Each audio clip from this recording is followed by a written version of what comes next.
Welcome once again to The Lost Signals discusses games and gaming culture, a pretentious, philosophical, pedantic podcast where we focus on various aspects of video games as well as other issues and topics within gaming in general.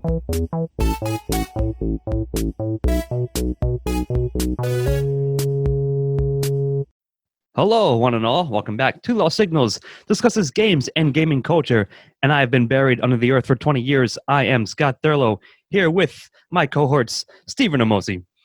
Can't even remember the last time I played these games. And Chris Morgan. Hey. And Jonathan Ian Manzer. I'm one of the forgotten gems of our time. Indeed you are. And with that is indeed the theme or the focus of our episode tonight. Sort of games that like we feel as if either are hidden gems, just forgotten favorites, like shit that we loved or played a lot and feel like doesn't really get the recognition under credit that they deserve, or at least relative and in general to the rest of gaming history. So with that, we're gonna give you a couple countdowns here and there. So I think, let's see, shall we randomly start? Let's start with Steve-O. What do you got for us? Kick us off, buddy. All right, I'm gonna go with my background here. If you guys are watching, you can see my background is a gentleman or lady, perhaps, on a motorcycle jumping a pixelated hill. Excite Bike was a game that I played quite a bit when I was a kid, and this is one that I wasn't sure, because I feel like it was kind of fairly popular back in the day, but I asked about it, and Scott remembered it for sure, but Ian didn't remember it at all, so I was like, all right, I'll throw it in there. And only barely, Steve-O. I was like, yeah, I remember it, but not until you actually said it to me. So yeah, I played the hell out of this game when I was a kid, and like, the weird thing is for games like this is like, you don't actually know, because there wasn't the internet, there wasn't this like huge conflagration of like people talking about it all over the place that you saw everywhere. You don't actually know which games were like super popular and which ones weren't. So this was one that I really loved and just played a ton of. And it was just a really fun, like, motorcycle race, but it had a bunch of, that's what it says on the tin there. Yeah, it had a bunch of like jumping, sections and stuff like that, and it was just like, it was a lot of fun. Sure. All right, yeah, good pick. Good lead off. Chris, what do you got? What's your number one or first forgotten favorite? Well, actually, I'm going to go back to the actual standing arcade games themselves. Nice. Because I had friends who had television. My grandpa had a 2600. My friends had that. We had nothing, so I'd always go to the arcade. And my favorite game was Phoenix. Which was kind of a clone of, it was a successor of Space Invaders and then Galactic. Okay. But this was always my favorite because there was there's a story quality to it that the other ones didn't have. Even like back in those days where you basically went through the same cycle of things, hit a boss, and then you go at the level and everything would be difficult. Right. So that's a game that really stuck with me growing up. Very cool. All right, E, hit us with what you got. All right, so it's a double feature here because they're initial and a sequel. I played the sequel first. Myth, The Fallen Lords, and Myth 2 Soul Blighter. Oh my god. You remember that, Steve-O? Exactly. I remember those games. Exactly. I do not. Go on. They were found. They're RTS, but they aren't like resource collecting or building. It's more of you have a set amount of troops and you have to go through this map to a goal. But I love the plot line to these because they really captured that you're the weaker side and this tension throughout that you're barely winning. You're actually losing the war for a very long time against these demonic forces. And even every victory feels earned. And when you beat a tough map, it felt earned. Or if you're in a map where you're just defending so the rest of the troops can make it across the pass before the snows come, so you can stop. Like everything, the world they built was so intense and so kind of a dark fantasy. It worked really well for me. So you remember it, Steve-O? What was it for, my friends? PC. PC? PC, okay. Yeah, and it was awesome. I completely forgot about the game until you just mentioned it, but like that game was great. Yeah. And that's a good sign of a forgotten The favorite. third one wasn't as good. But the first two? For the first two. Solid, same. I think I only played the first one, but yeah, like they were that game was a lot of fun. Or was it? Were the graphics to it? I was like 8-bit, 16-bit, maybe. Yeah, top down. Like Warcraft-ish or StarCraft, I guess you were saying, or you mentioned one of them, or like early ones. It came out around the same time as Warcraft, I think, right? I would say actually StarCraft quality graphics almost. Okay. At Maybe least between Warcraft 2 and StarCraft is like Somewhere within that range. Yeah. All right, very nice.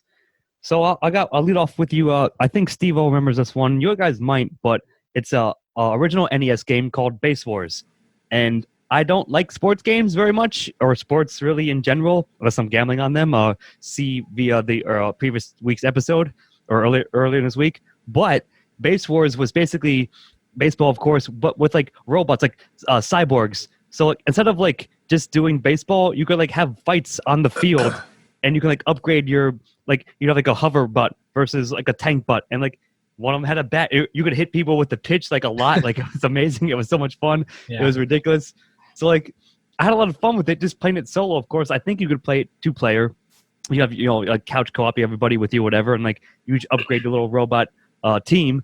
And yeah, it was a lot of fun. I don't think like it gets as much credit or is as remembered. So that's my leadoff one. But it was certainly an entertaining little game to play from the original NES era.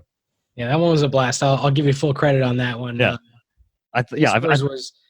Base Wars was like certainly probably my favorite baseball game. And I actually did like sports games, but like that was still my favorite baseball game because it was so fucking crazy.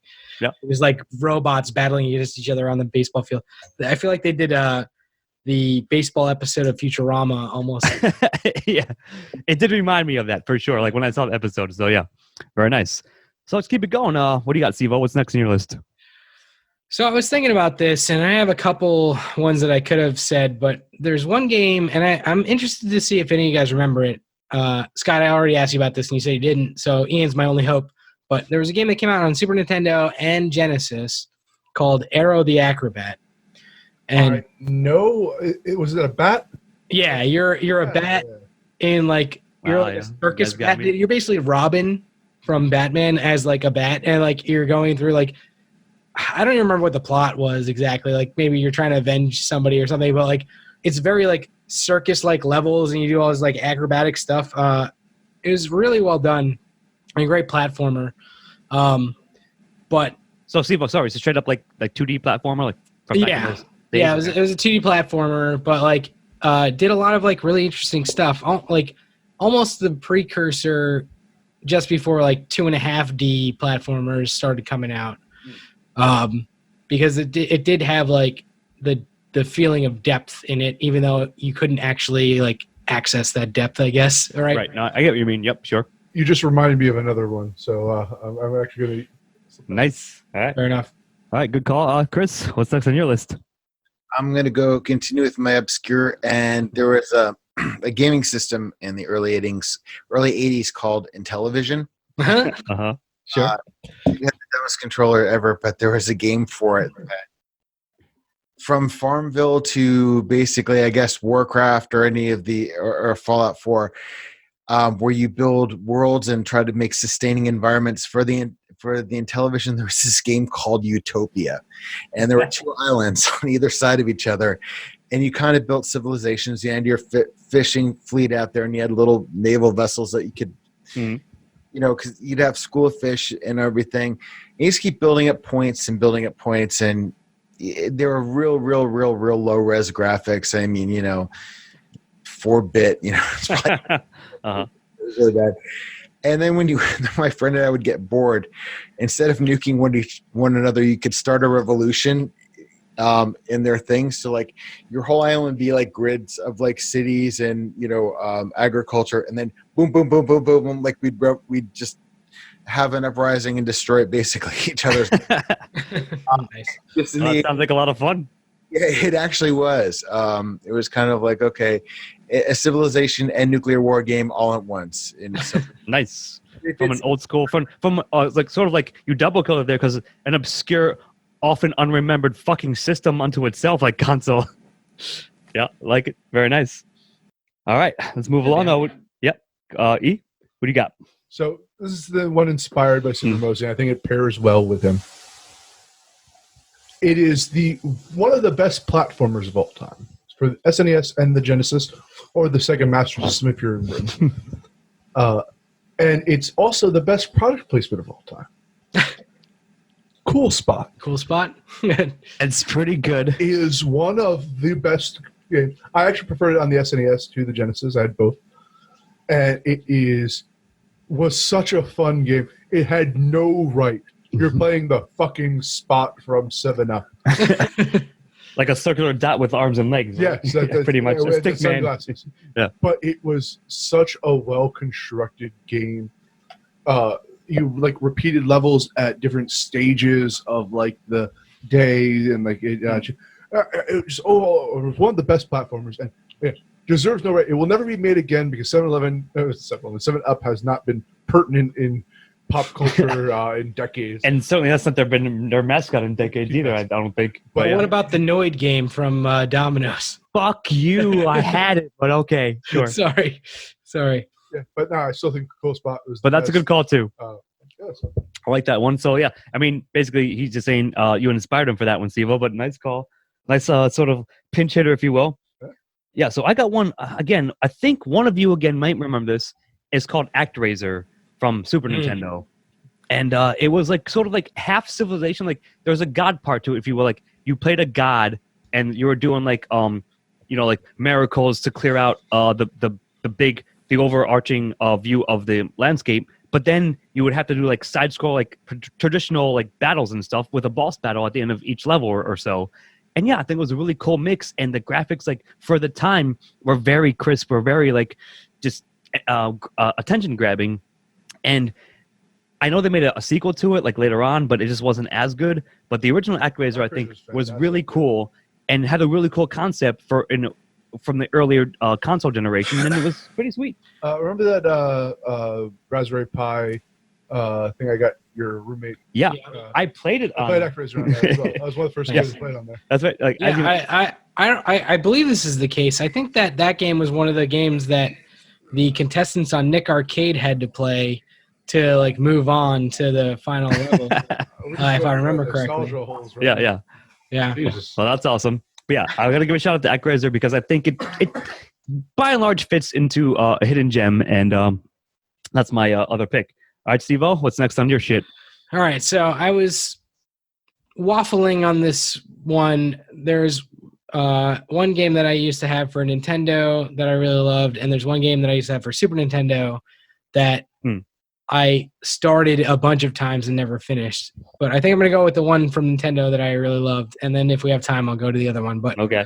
Another sports game, actually, Super Spike V-Ball for the Nintendo. Don't remember it at all. Was awesome. It was just it was like a 2-on-2 volleyball game, like beach volleyball game, and it was so much fun. Just really well designed, really well done game, especially for that time in terms of sports games.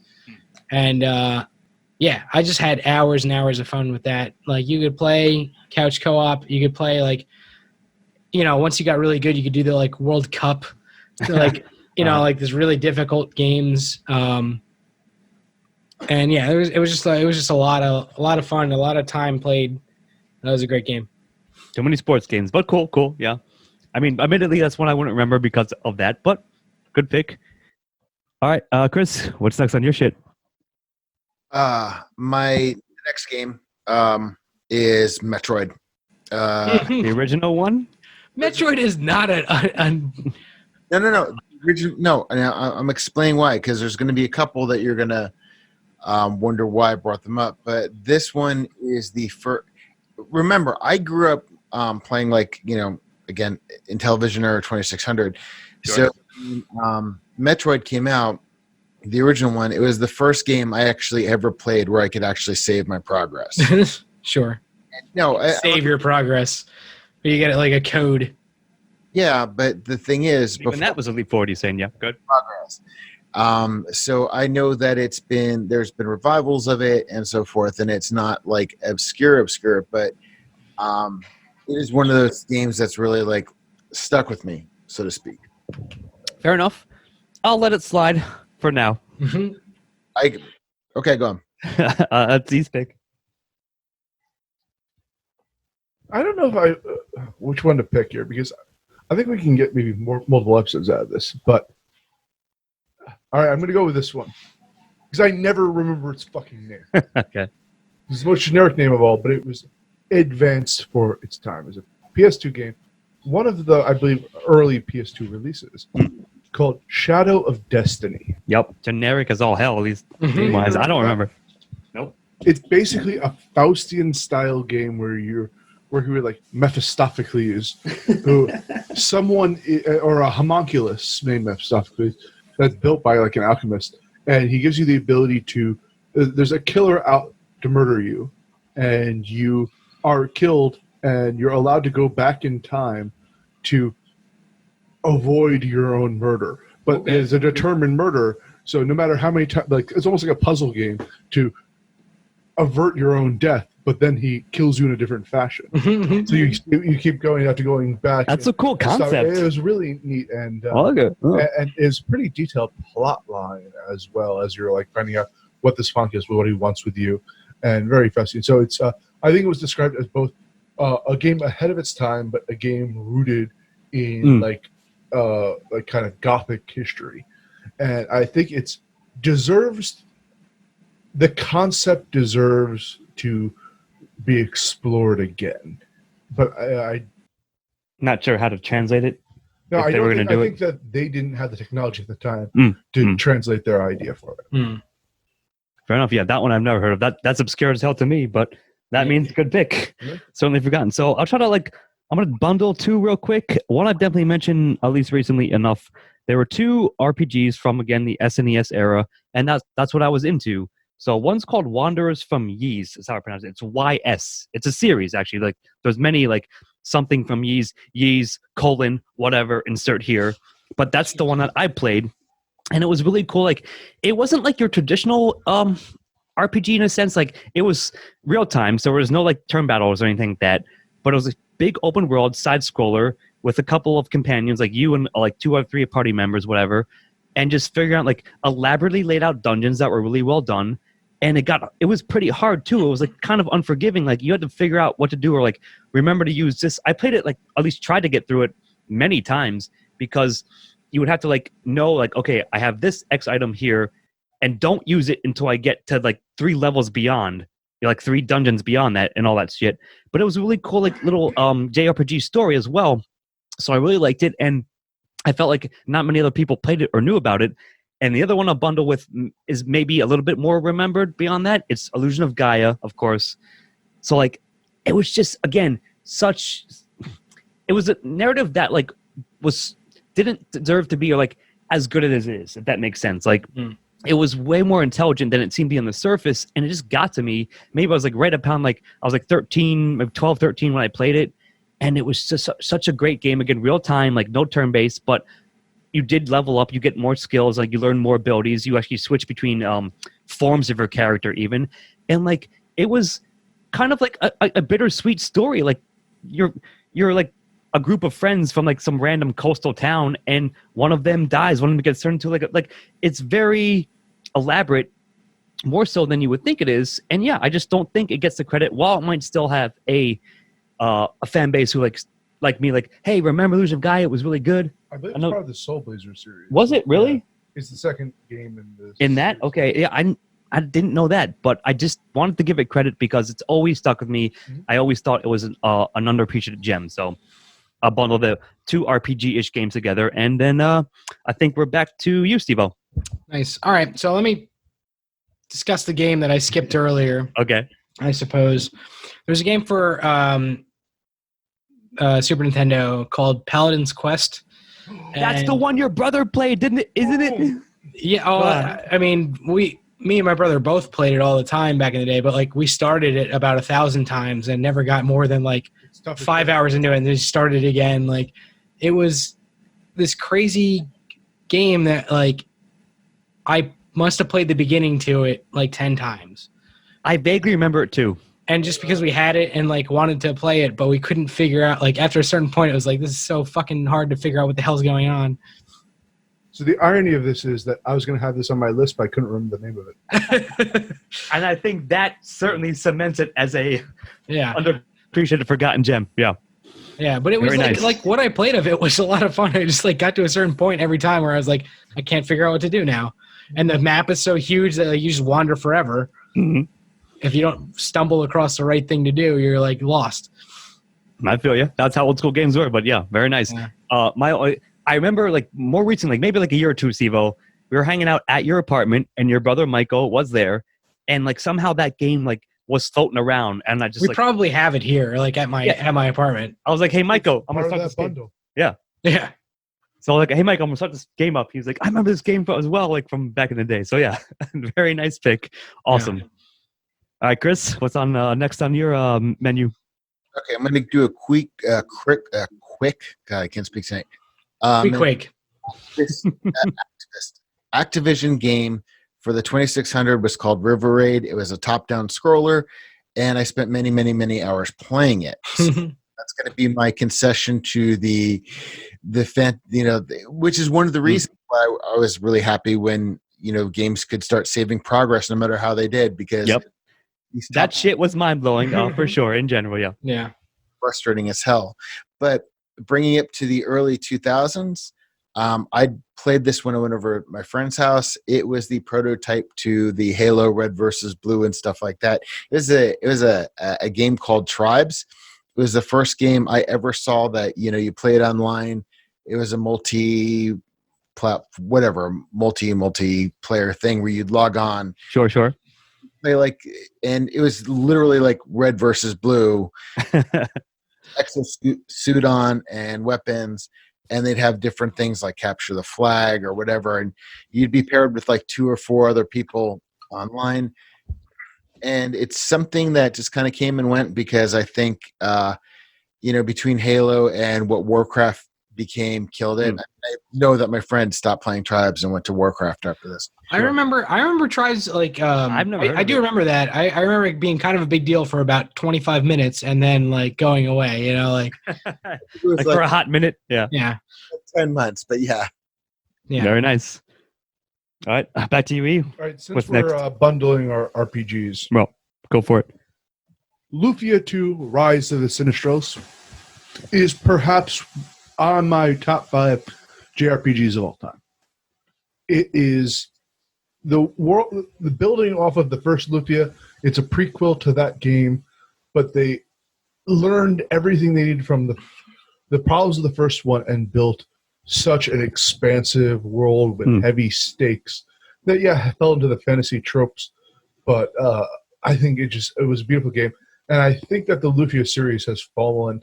I'm sure it has a dedicated fan base. I'm one of them, but you don't hear anyone talk about Lufia. Yeah, that's anymore true. the way you do about Final Fantasy. Speaking of Final Fantasy, this is a game I adore. They did a remaster of it for, I believe, I think it was for Nintendo, at least PC. 3DS or something. No. Final Yes. Fantasy Tactics. It was overshadowed by Final Fantasy 7. Came out the same year. But it is one of the most... I dislike the gameplay, but the narrative was amazing. And then finally, Secret of Mana is getting a big push nowadays. They just came up with Trials of Mana. They best make Secret of Evermore. Because that Of course, I agree with that. Mana and Mystery Science Theater 3000 mashed together into a video game, and it is lovely. It is fantastic. I almost had that when I was speaking to you precast. That I was like, "Is Evermore?" Like I was considering it. I chose Gaia instead of it, but they're super close, and I definitely agree that game is fantastic. And yeah, the Mana series probably overshadowed it, but Evermore was just as good. Agreed. Well, they were trying something bold, almost a Mother or Earthbound quality to it. But I don't know if it reached the potential it could be. No, I agree with you on that one. So yeah, very good pick. Almost had it myself. Yeah, sorry, Chris, did you say something? Anybody? Oh yeah, so again, so I'll keep it going. I'll bundle it. 2 more, 2 modern, or I guess more modern ones from the Xbox 360 era. One was called Dark Void that I bought like used at GameStop like $8 or something like that.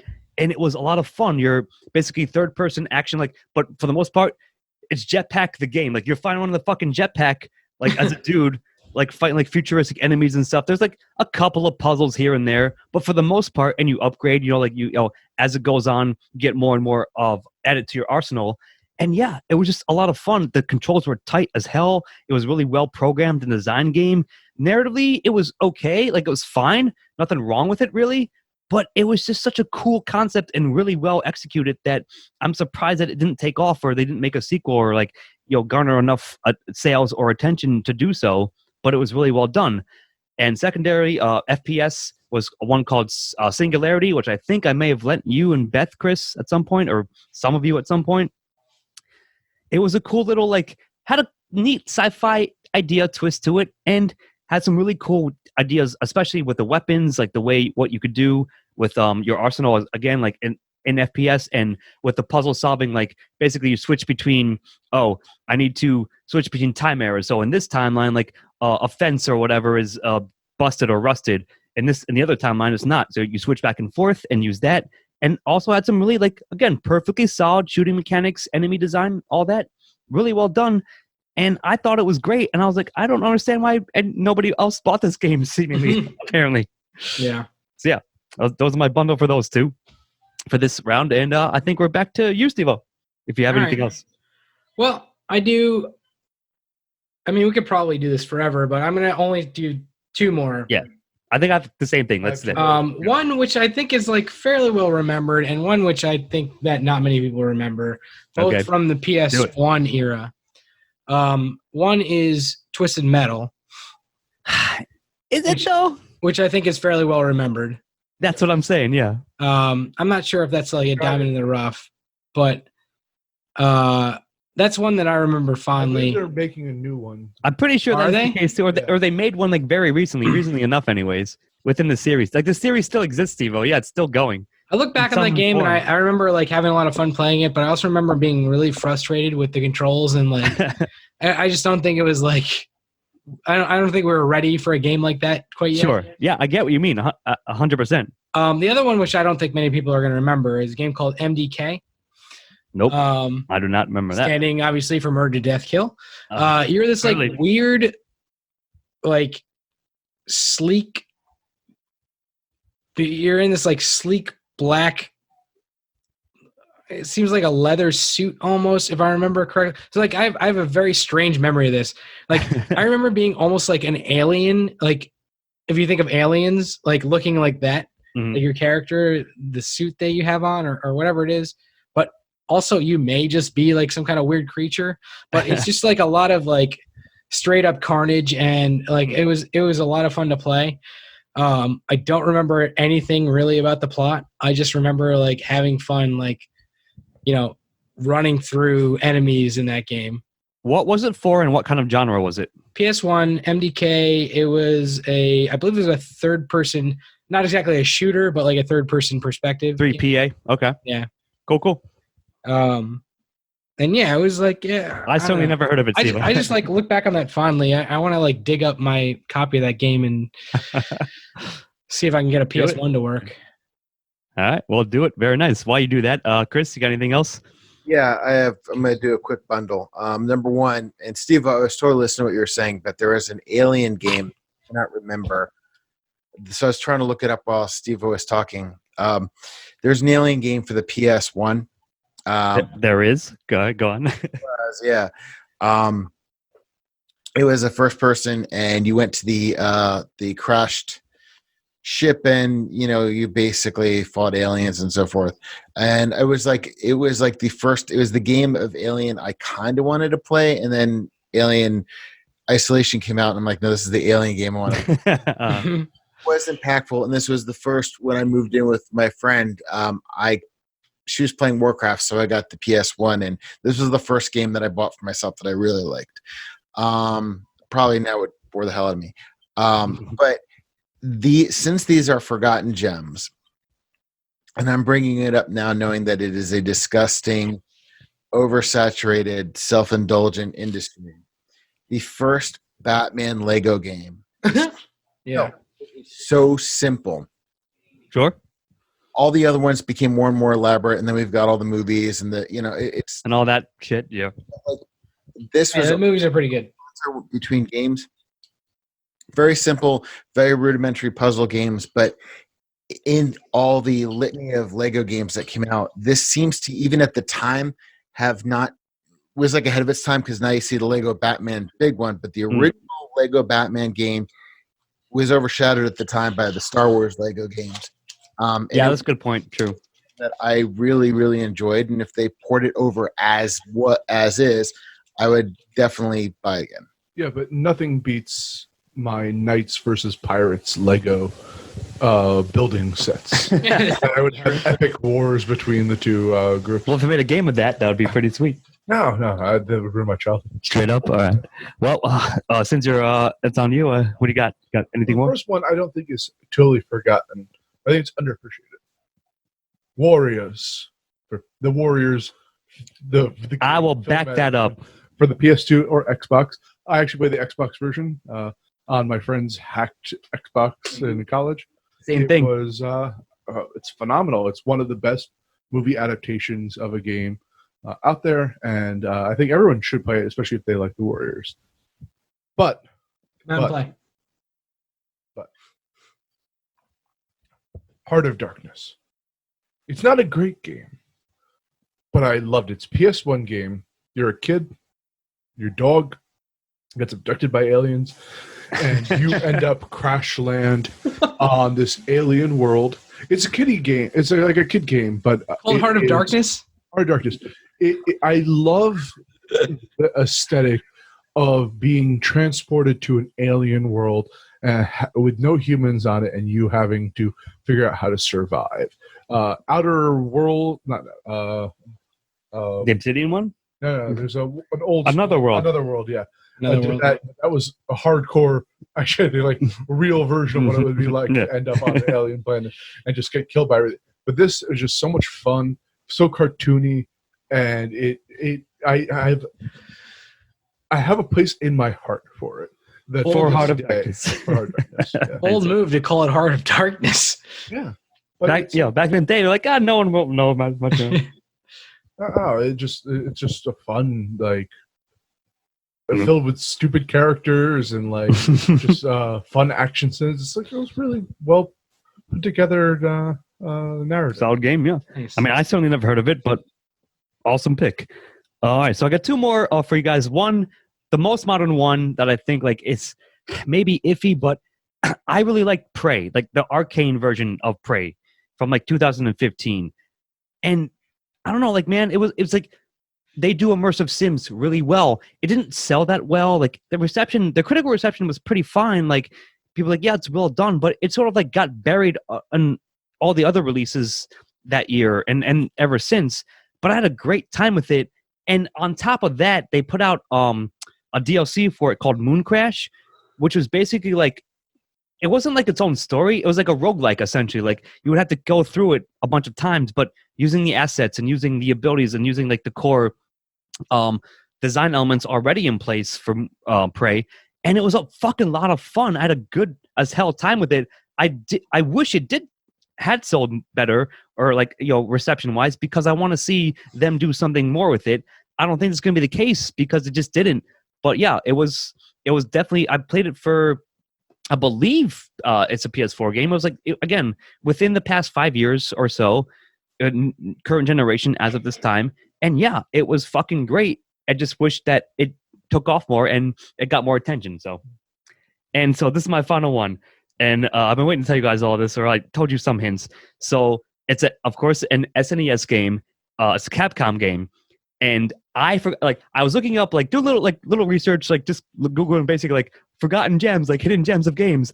And like it came across on one list. The game itself is called UN Squadron. And I was like, holy motherfucking shit. I played the crap out of this game. It was basically you're a plane. Like it's Contra, except instead of being a dude, you're just a plane. And like it's just nonstop. Like it's nonstop. Like look it up. Like all you out there, you guys yourself, look up screenshots and shit of it after this. It's the most classic like 16-bit graphics ever. Planes. Sivo, here's the pitch. Remember, you like 1942. We both like that game. Mhm. It's Yep. like that, but for SNES, but side scroller. Like Right. planes every like they're coming in formations. You shoot enough of them, you get a little power up, and like you can even like level up your plane. Like you get enough cash or enough points or whatever after each level. You add some bombs and stuff. That sounds very familiar. And there's 3 different characters that had different planes you could start off with. I may have played this. I'm Called telling you, UN Squadron. UN Squadron. Yep, that's what it's Wow. called. U period N period Squadron. And yeah, but it was also tough as nails, man. Like you had to like learn some levels like to figure out like, okay, the second level, like this big boss at the end of every level is a huge boss, either a big plane or a big tank or whatever, a submarine, something like that. Is it coming back to you? It's out of the depths Yeah, of my yeah. subconscious. I have a little, That's why I tendrils. saved it for Yeah. last, because I myself, and the thing is, I didn't own this game, but my best friend in grammar school did. So I'd go over his house. We both play the shit out of it. And sometimes, okay, borrow it for a couple days, bring it back to me. But my God, that I couldn't get enough of UN Squadron, and I legit forgot about it until it showed up. I was like, it has to be the number one, my personal number one hidden gem for that very fact. And that's my final evidence. But yeah, it was a great game. It was so much fun. It was just nonstop, fast-paced, action-packed, being a plane, blowing shit away. It was great. So yeah, Awesome. that's the one I've been saving to say to you guys. And I think I'll end with that one. Unless you got any like bonus ones you want to throw out. Yeah, Chris, what do you got? Okay, I've got 2. One is when I was in high school, because your UN game reminded me of this. I actually had a cassette drive, and there was a game, and it was a text-based game, but you were like a B-1 or a B-52 bomber, and It was similar. you were like bombing various Russian cities and so forth. And it was text-based, and it was a cassette game. And that, I don't know why, but like that was good for, as Steve would say, about 25 minutes. But I haven't thought of that game in I don't know how long. Reminding me of it. I hear you. Is a question is more for you and Steve. I have to ask the question of the name of this game, because it's for the PS2, and it was kind of like, it wasn't quite a Mortal Kombat, but it was that kind of fighting game, and it's the only fighting game actually that I've ever really enjoyed that was just fighting. Tekken. No, when you Clay Fighter. Slave Fighter was good though. Clay Fighter. no, it was the second version of it in the series, and it was for the PlayStation 2. Soul Calibur. Caliber Oh, 2. Soul Calibur. Soul Calibur's huge. It's still pretty big though. Yeah. Yeah. But what I'm saying is, again, I didn't have Sure. all these things that you did, and I never, when I went to the arcade or anything, played any games like that, and I enjoyed the fucking hell out of that game. I mean, it's a good game. Don't get me wrong. Yeah, Yeah, that was a hidden gem for me, because that's fair. it showed me the possibilities of what one of those games could be. See, when you let him get away with Metroid, he gets Yeah, now he's gonna bring in Soul Give him an Calibur. inch. Now he's taking a mile. He's Sure, like, yeah, Final Fantasy VII, hidden gem. uh-huh. We're war text-based game, so That's fair. Yeah, you got some cred with the text-based fucking B1 bomber Yeah. game. That's old school. That's some street cred.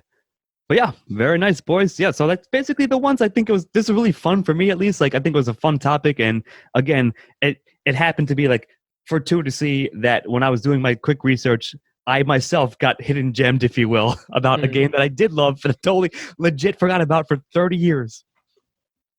So yeah, you got anything else? Any other ones you want to throw out real quickly? True Lies, man. True Lies. SNES. They made a game of that? Wait, It was great. based on the movie? I did not know that. Oh yeah. Oh yeah. Wow, I never. I didn't know that. I don't remember that at all. That is awesome, though, for sure. Oh, my friend for the 2600 got this game based on the movie E.T. Oh, shut the fuck up. All right, that's enough of that. But good, yeah, I like it.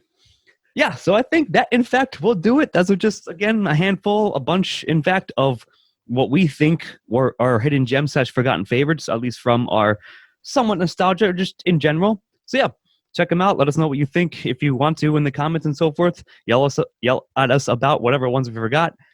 Or how our picks were wrong for something that they forgot. The way too Exactly. popular. Yeah, exactly. But yeah, other than that, any other final send-offs, gentlemen? Before we wrap it up? Yep. That'll be it, I think, from us for tonight for Hidden Gems. I've been Scott Thurlow. I have to go go in a cave and you'll find me 30 years later. Perhaps you'll think it's good. I've been here with Stephen Amosi. Yeah, I have to be mad at myself for forgetting all the hidden gems that I've played in my life. Mm-hmm. And Chris Morgan. I have to run to the change machine. And you do. And Jonathan Ian Manzer. I remember your memories. And with that, thanks for joining us. We shall see you next time. Good night. Have a good night. Thank you for joining the Lost Signals Games and Gaming Culture. Check us out on YouTube and iTunes for the shows and more, and on Facebook and Twitter for updates.